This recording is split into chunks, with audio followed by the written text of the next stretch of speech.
Green colour के, टिड्डा something Hindi में बोलते हैं, वो लग जाते हैं फसलों में, कीड़े वगैरह, ठीक है। इंडेमनिटी लेवल और थ्रेशोल्ड यील्ड के बारे में सुना है? Principle of indemnity I do heard of sir, वो पता मेरे को।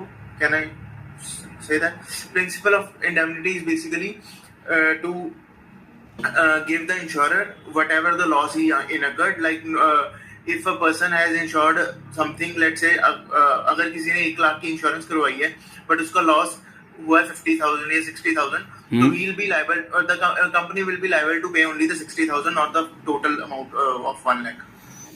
एग्रीकल्चरल इंश्योरेंस कंपनी का कभी आपने AIC का होम पेज विजिट किया है क्या? AIC का यस सर। क्या क्या दिखता है आपको उसके ऊपर? मैंने एक्चुअली इतना ध्यान से नहीं देखा सर। साइट विजिट करेंगे अगले मौके पहले में एक बार उसका, और उसके साइट पे जाके देखेंगे क्या क्या प्रोडक्ट्स है, क्या क्या टेक्निकलिटीज़ है, किन किन चीज़ों में उन लोग काम करते हैं, उस पेज में जाएंगे, उन चीज़ों को देखेंगे, ठीक है।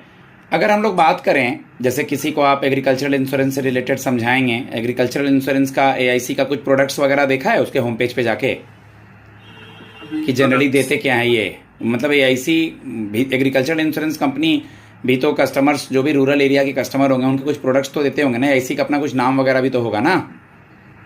प्रोडक्ट्स उनके ऐसे सर नाम नहीं पता, बट हाँ मेरे को थोड़े टाइप्स पता है जो इंश्योरेंस को करते हैं, लाइक सेरिकल्चर, फिशिंग का, वो सबका इंश्योरेंस करके देते हैं। बाकी क्रॉप्स का तो करते ही हैं। मैं यही पूछ रहा था, मान लीजिए वो आपसे फार्मिंग से रिलेटेड नॉलेज भी थोड़ा चेक करेंगे, तो इंटीग्रेटेड फार्मिंग वगैरह, शेरिकल्चर क्या है, उसके बाद आपका लैंड हेक्टेयर के बिहाफ में आपका स्मॉल एंड मार्जिनल फार्मिंग क्या है, ENAM electronic national agricultural market वगैरह देख लेंगे, APMC agriculture produce market committee. अभी इसका नॉलेज है नहीं है? ये APMC का सर पता है, ENAM का भी पता है सर थोड़ा। ये दोनों बताइए Sir, if I talk about ENAM is basically National Agriculture Market.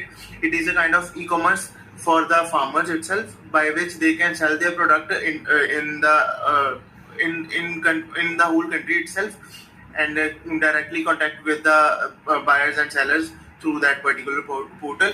And if I talk about APMCs are basically like mandis near your village itself, where you can sell your products, and by this itself government can control the prices and control the inflation also, and provide the products, goods to the buyer and the seller at a